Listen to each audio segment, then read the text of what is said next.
Bonjour, j'espère que vous allez bien. Bon, moi ça va un petit peu mieux. Je me remets d'une mauvaise grippe là qui a duré quand même quelques jours. Ça s'entend encore à ma voix d'ailleurs, je crois. Euh, alors on va regarder ensemble les énergies du mois de janvier. Je vais faire des vidéos peut-être un petit peu plus courtes pour ce mois de janvier. Euh, Aussi pour préserver ma voix, j'espère que j'arriverai au bout des 12 vidéos de chacun des signes. Bon, en tout cas, j'espère que vous allez bien. Et, euh, et on va regarder tout de suite le premier signe. Alors, le dernier signe pour ce mois de janvier 2023, les scorpions. Bon, alors, last but not least, comme disent les Anglais, le dernier mais pas le moindre.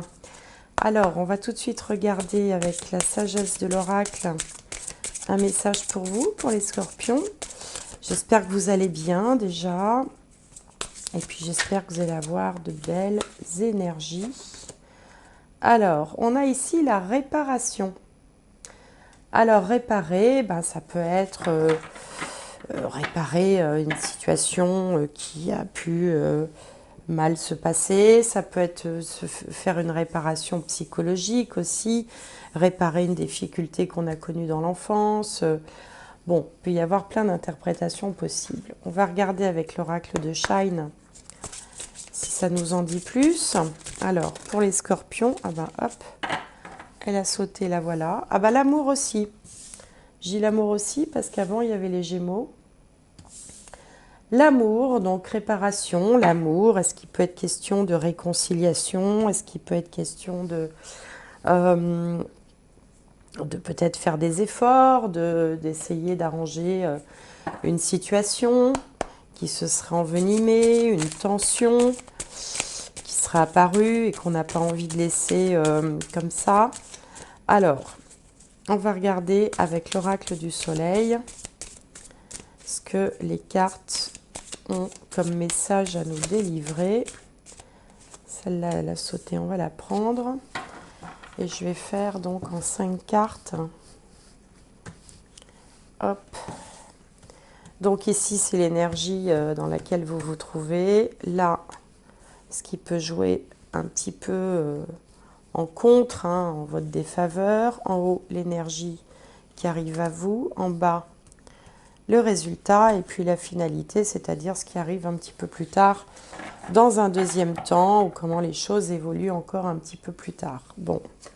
Alors ici, on a la fuite, la vengeance, l'intuition, la protection et les richesses.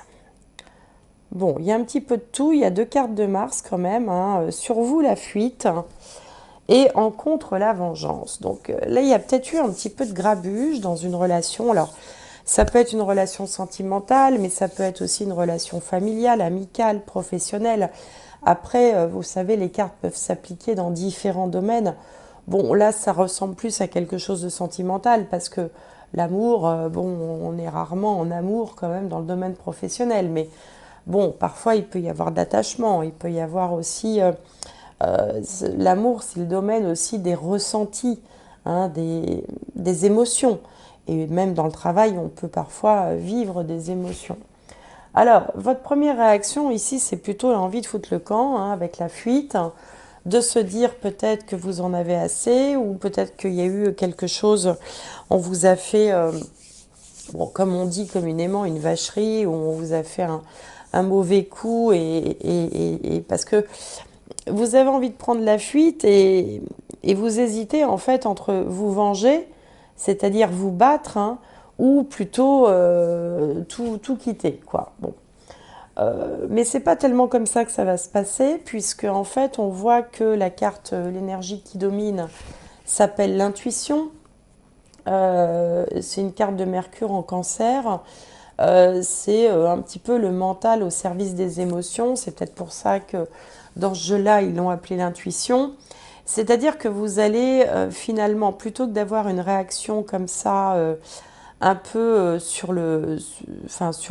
réagir comme ça sur le coup, sous le coup de l'émotion ou sous le coup de la contrariété, vous allez quand même vous en remettre à vos ressentis, à votre intuition. Et ça, c'est une très bonne chose parce que parfois, l'intuition donne de meilleurs conseils que le mental, hein. La réaction du mental, ce serait soit de prendre la fuite, soit de vouloir éventuellement se battre, rentrer dans la bagarre. Mais vous allez vous en remettre à votre intuition. Et pour finir, eh bien, vous allez, la carte résultat s'appelle la protection, la lune en bélier.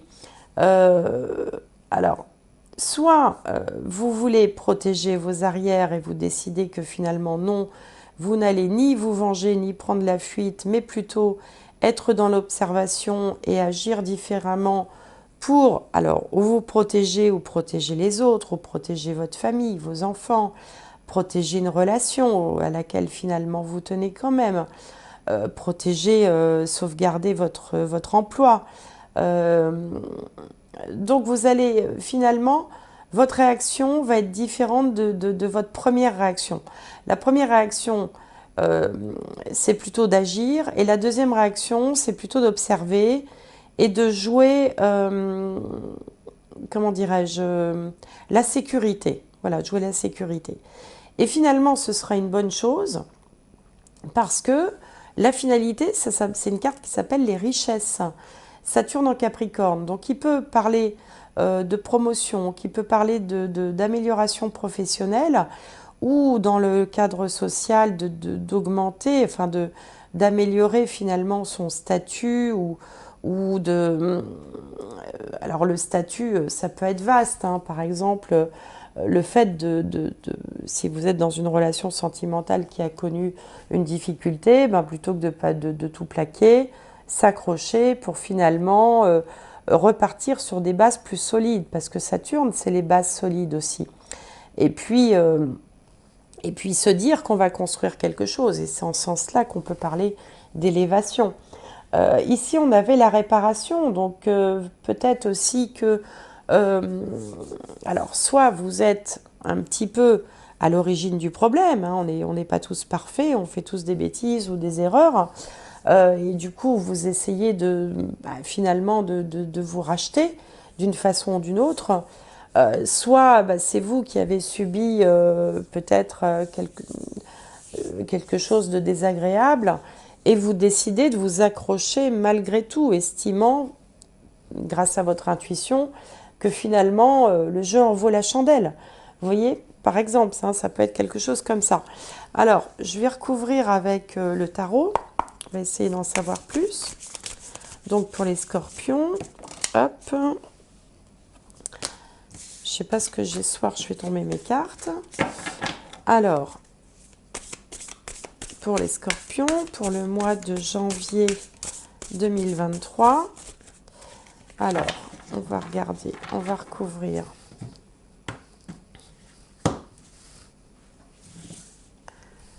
Alors, qu'est-ce qu'on a sur la fuite? Qu'est-ce qu'on a sur la vengeance? Sur l'intuition? Sur la protection et sur les richesses.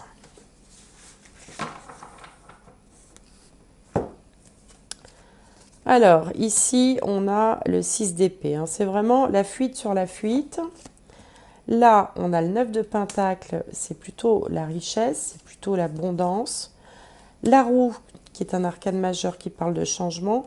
Ici, on a le 3 d'épée, donc on a quand même une forme de chagrin. Et ici, la force, arcane majeur. Bien. Alors ici, on voit vraiment que votre première réaction avec ce jeu-là, c'était de prendre la fuite. Et avec celui-là, c'est pareil, c'est de changer de rive, hein, avec cette personne qui s'embarque pour un autre continent avec ses valises. Donc ça a vraiment été, ou ce sera, enfin, la première réaction. En même temps, vous vous dites que vous avez quand même un peu à perdre, hein, parce que la richesse en contre ici vous rappelle qu'il y a peut-être plus de choses à perdre qu'à gagner, à surréagir comme ça ou à réagir de façon un petit peu rapide, un petit peu épidermique. Alors, l'intuition va vous permettre de voir les choses de changer peut-être votre état d'esprit de façon plus positive, plus constructive. La roue, ça symbolise toujours un changement positif. Donc là, il va y avoir quand même une autre façon d'envisager les choses, même si au bout du compte, il reste quand même une trace, il reste un chagrin, il reste une amertume, ou peut-être une peur aussi, une crainte que tout soit fichu, ou que justement tout ne soit pas réparable. Ça, c'est un premier résultat. Mais dans le temps, hein, je vous disais, les richesses vous permettaient d'espérer finalement de repartir sur des bases plus solides ou de consolider des bases, de les solidifier de sorte à pouvoir continuer à une évolution, quelle qu'elle soit, que ce soit dans une vie sentimentale, dans une vie professionnelle ou familiale. Et pour ça, vous allez avoir la force, le courage.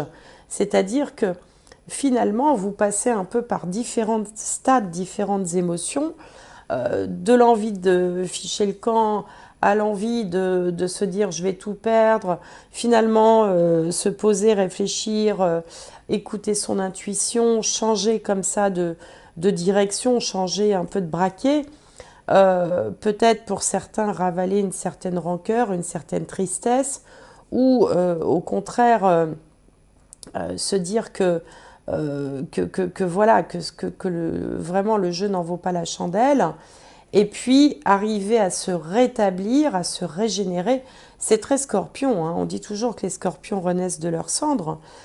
C'est vrai que un proverbe qui leur va bien, c'est tout ce qui ne tue pas rend plus fort, hein. Les scorpions ont quand même cette force de caractère propre à eux, hein, enfin, particulière, hein, qui fait que et ben finalement, la plupart du temps, vous arrivez à rebondir, même quand on vous croit complètement assommé, et ben vous arrivez à retrouver toujours l'énergie, la force, le courage, comme l'indique la carte de la force ici, pour rétablir la situation, pour rebondir, hein, comme on dit, pour repartir d'un bon pied et sur de bien meilleures bases. Donc voilà ce que j'avais à vous dire, les scorpions, pour ce mois de janvier. Alors on va regarder maintenant avec le jeu Dixit, voir si on a un complément d'information ou si on a un message supplémentaire. Alors avec le Dixit en 3 cartes, alors c'est un petit peu dur à battre parce qu'il y a un gros tas, un gros tas. Regardez un peu toutes ces cartes que j'ai là. Vous voyez, ça en fait beaucoup. Et encore, c'est qu'un des 3 tas. J'en ai 2 autres de la même taille. Alors, on va regarder. On coupe et on va tirer 3 cartes. Donc, pour les scorpions, par rapport à cette histoire-là, pour le mois de janvier 2023. Déjà 2023, mon Dieu. Alors, qu'est-ce qu'on a? Donc là, on a ça.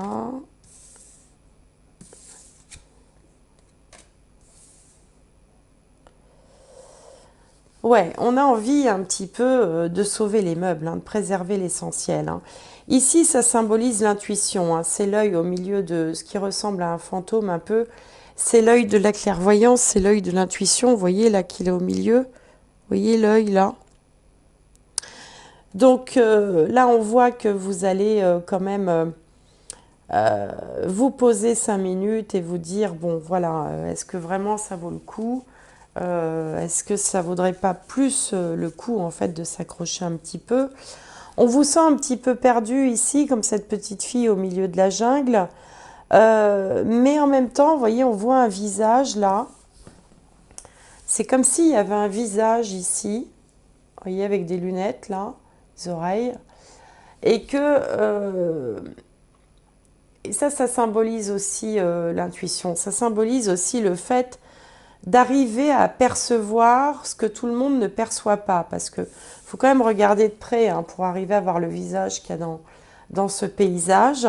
Et donc, en fait, vous allez voir plus loin, j'ai envie de dire plus loin que le bout de votre nez, hein. Vous allez réfléchir à 2 fois, réfléchir et à la fois écouter votre intuition dans le but de finalement sauver les meubles. En fait, c'est ça que font les singes, hein. Là, il y a deux singes qui essayent d'attraper un téléviseur, une télé qui est dans un marais.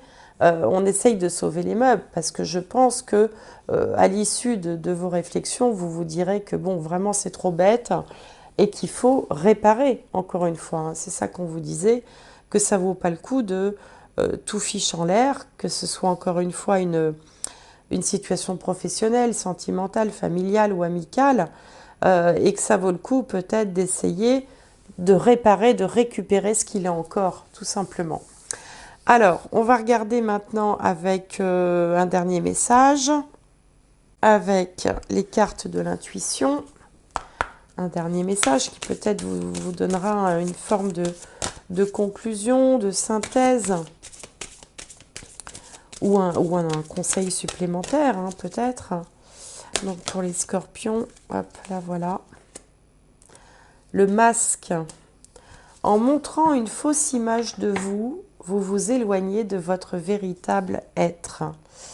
Donc en fait, ici, ce qui vous est conseillé, c'est plutôt de jouer la carte de la sincérité, de l'authenticité, éventuellement du mea culpa. Des fois, ça arrive hein, dans la vie, on commet une erreur et c'est toujours bien de dire, ben voilà, je suis désolée, je me suis trompée. En tout cas, ce qui est plutôt à retenir ici, c'est que l'authenticité et la sincérité, finalement, seront votre meilleure façon de réagir, en fait. Hein. De ne pas garder ce masque, de ne pas, de quand même vider votre sac, mais aussi peut-être de faire amende honorable ou peut-être, voilà, de faire preuve d'authenticité, de sincérité et de ne pas essayer d'être dans la manipulation ou de donner une fausse image de soi. Authenticité, sincérité, voilà, c'est le conseil que vous donne cette guidance pour ce mois de janvier. Bon, j'espère que ça vous aura parlé. Si ce n'est pas le cas, bah, c'est très bien, laissez tomber, c'est que le message n'est pas pour vous. Encore une fois, tous les scorpions ne vivent pas les mêmes choses au même moment dans le monde. Comme à chaque fois, allez voir votre signe solaire, signe lunaire ou signe ascendant pour vous faire votre propre petite synthèse parce que c'est rare qu'on ait les trois... Enfin, là, pour le coup, c'est beaucoup plus personnalisé hein, d'aller voir ces trois éléments du thème importants, le signe solaire, signe lunaire, signe ascendant. Et puis moi, de toute façon, je vous souhaite le meilleur pour ce mois de janvier 2023. Gardez les énergies hautes, portez-vous bien. De toute façon, dites-vous que rien ne dure jamais. Donc, si vous êtes dans une période compliquée, ça ne durera pas. Ça passera. Et puis, vous avez les conseils des cartes pour essayer d'agir ou de réagir au mieux de vos intérêts. Voilà, mes scorpions, je vous souhaite tout plein de bonnes choses. Merci de m'avoir suivi jusque-là et à bientôt.